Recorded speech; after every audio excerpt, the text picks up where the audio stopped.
My name is Hannah, and this is my year of less stuff.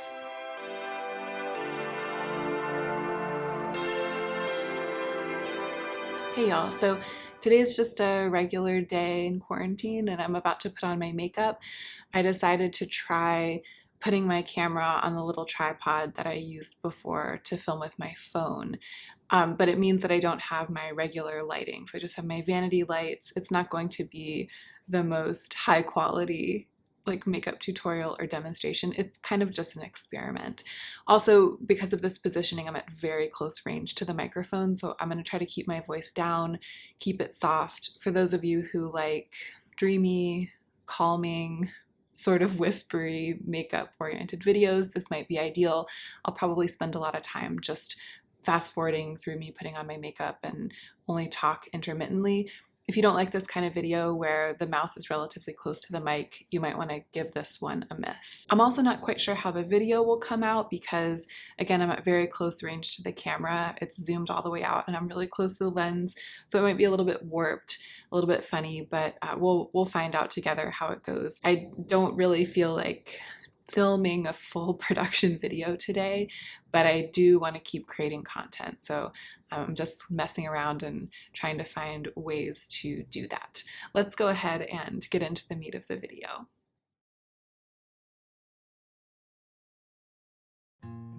So I already have my skincare on. Every morning I put on the Timeless Vitamin C Serum, and these days I've just been following it with an oil. I've been using the Open Formula Marula oil, and I'm pretty hefty, like a pretty hefty layer of the oil.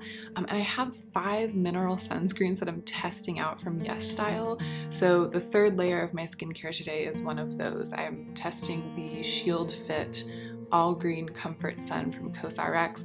I did film myself applying it, and when I review all of those mineral sunscreens together in one video, I'll insert the footage of myself applying them all. But so far, I really like this one.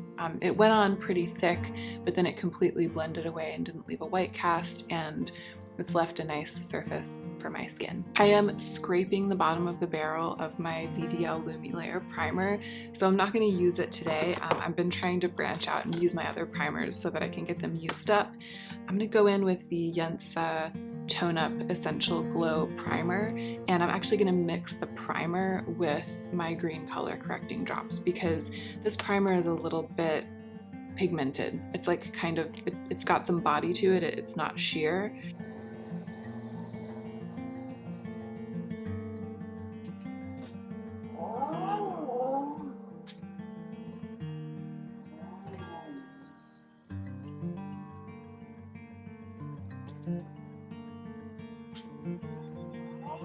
So great, that sat really well on top of the sunscreen, and it is a little bit dark. I know that these yellowish lights probably aren't giving you the best opportunity to observe the subtleties of like color and stuff like that, but mixing it with the green color corrector helps it not be too much darker than my neck, and I'll bronze up my neck in a little bit. Dare I zoom us in? I'm gonna zoom us in so that you can have a really close look at my eyes while I apply just a little bit of eyeshadow. I've been playing around with this little palette from M Cosmetics. It's the Divine Skies eyeshadow palette. It's way cuter and also heftier in person than I expected it to be from the pictures.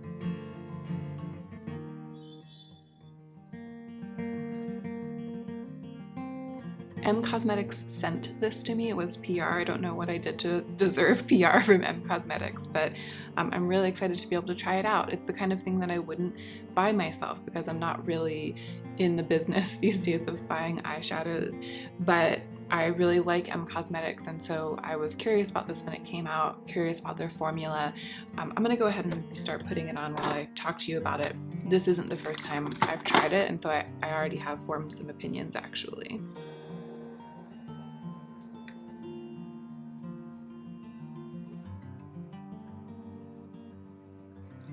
Oh, I forgot we were gonna zoom in. I actually wanna let that eye primer set before I go in with the shadows. So I will zoom you in, but I'm gonna go ahead and just put some brow wax into my brows. My brows are returned. They have returned. They are returned. My brows have returned to their natural color. I did repurchase my brow dyeing kit, and I did receive it in the mail, but I just haven't gotten it together to dye them yet. So my brows are kind of at their palest, and I've just been putting a little bit of brow wax in, really sort of pasting them up in like a pale arc, and then sometimes filling them in with a tiny bit of pencil. I'll see if I feel like doing that today.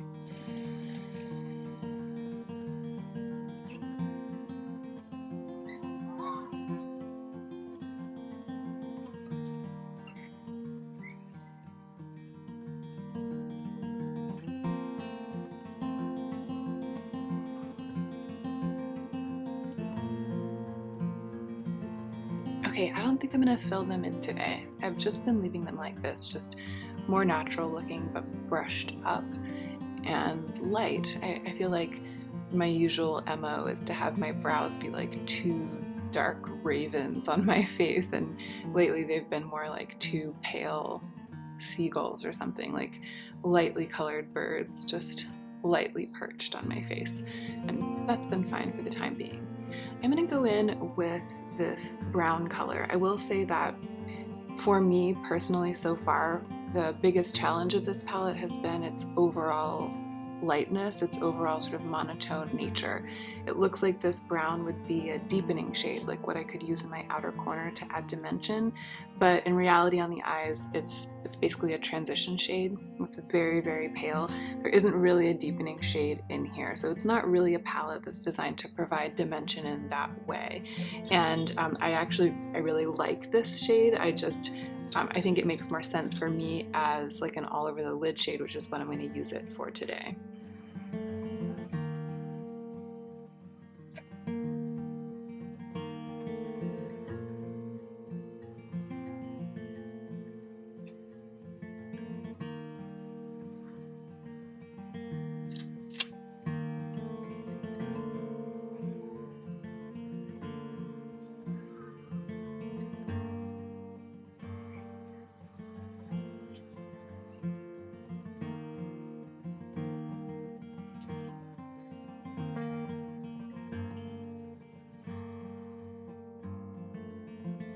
So that would be fine on its own, just a one shadow look, but I want to demonstrate more aspects of the palette than that. I'm going to take this mid-toned shimmer. The metallics in this palette are pretty opaque, they're pretty dense. I can't really tap it all over the lid like I would with a sheer shimmer. That's how I would ordinarily finish this, because it's not sheer, it really is going to hold its own. So I'm just going to gently tap it on the inner corner, halfway across the lid, maybe a little bit on the brow bone with a brush.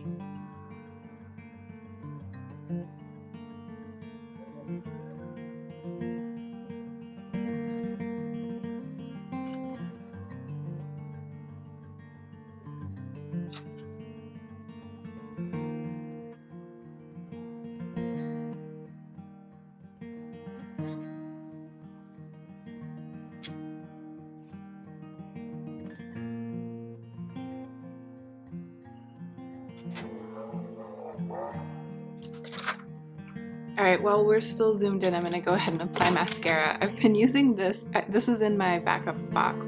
It's the Milani Lash Primer. It's called the Violet one, and I'm so impressed with it. I've been loving the effect of this combined with the Givenchy mascara.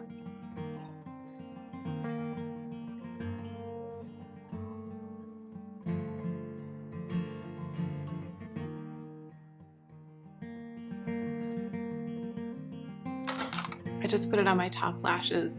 My bottom lashes are already too long for comfort, so they don't need any help. I do need to let that dry a little bit before I go in with the mascara, so I'm going to apply my concealer, just a touch of the Erin's Faces Radiant Firming Concealer.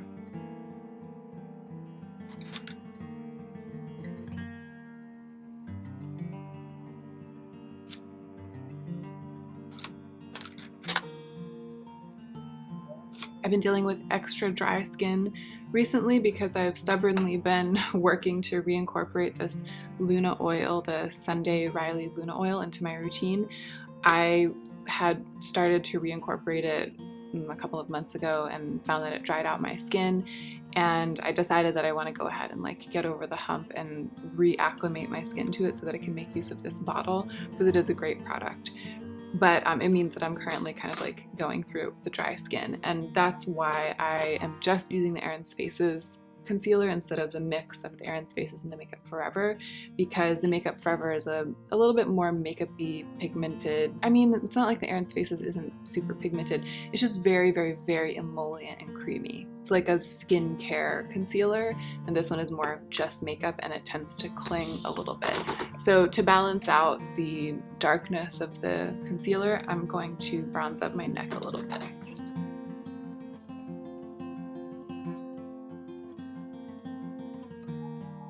Let's finish off these lashes.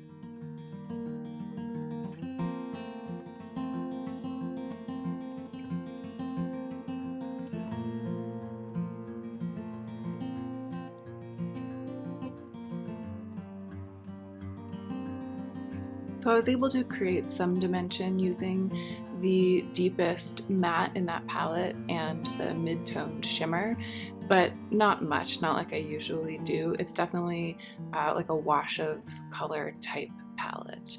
And if I wanted to get a more dramatic look, the kind of look that I usually wear on camera and really in the everyday, I tend to always add a little smokiness in the outer corner, I would have to reach for something else.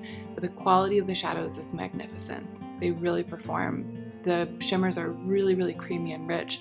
The mattes are very blendable and beautiful, easy to work with. You know, I do have a blush from M and a bunch of lip products. I'm gonna go ahead and just finish off my face using products from M Cosmetics, and then I can put it in the video that I've demonstrated them here in case people are specifically interested in them. So this is the Faded Clementine blush, which they also sent along. It is really striking. It's a beautiful, striking, rich, it's a statement blush. It looks pretty neutral in the pan, it looks pretty nude. Another thing that surprised me about this when I received it is just how sturdy the packaging is. I wasn't expecting the packaging to be so intense, like so lovely. I mean, it really is just like this, it's statement in every way. I'm gonna put it on and you guys will see what I'm talking about. Actually, I'm gonna start with this big bronzer brush and try to get a kind of a wash of it first.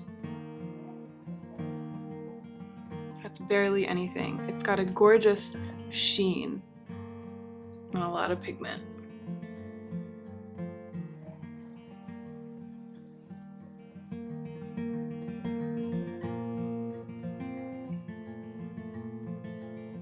I'm kind of tempted to stop there. I don't know if you'll be able to see in the camera because, again, I don't know what these lighting conditions will end up producing, but I think you can see it, just that really beautiful natural sheen, but undeniable buildup of color, right? And I've been just tapping with this big fluffy brush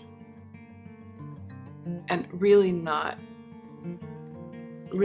trying to create much of a targeted application, but it feels like it's built up in those target areas anyway. I'm gonna go ahead and finish it off with this slightly edgier lip. M Cosmetics did send me the Faded Clementine gloss, the True Gloss in Faded Clementine, but it is really richly pigmented. It almost reads like a red, like it reads like a strong lip. This is also pretty richly pigmented. It's caramel glaze, but it's just a little bit not quite as matchy-matchy with the other colors on my face, and I think that I prefer that for today.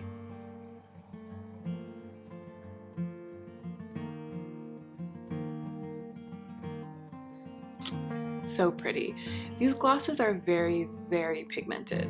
I almost think that they've been a little bit misconstrued because of the marketing. They're being marketed as glosses, or maybe it's just that my idea of a gloss is something that's sheer, and I know that that's not necessarily the case in cosmetics. It's curious though. For example, I find that the Vanillic lip from Glossier, which is being marketed as a glossy lip, these are sheerer.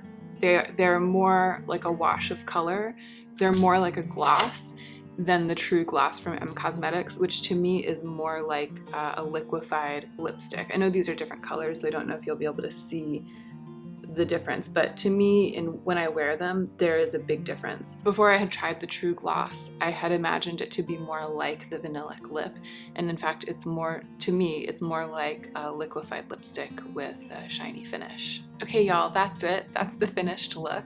I'm looking at the monitor and my skin definitely looks kind of blown out and the color doesn't look quite right, which is fine. I wasn't trying to make a video here that would give you like super realistic imagery of the colors and the makeup application. If I had been trying to do that, I would have put my studio lights on. But I feel like today, in order to get myself in front of the camera, I had to do something with lower stakes, lower production value. I just wanted to sit down and put on my makeup with you, and so this is the way it unfolded. I'm gonna get to editing this and we'll find out if it's something that I can even post, but I hope you guys don't mind me doing something a little bit different and a little bit less focused on like good lighting and good imagery. It's just like a little hangout on the side. Thank you so much for watching. Thank you for being here, and don't forget to take extra good care of yourself today so that you can be the most effective version of yourself as you do your work in the world.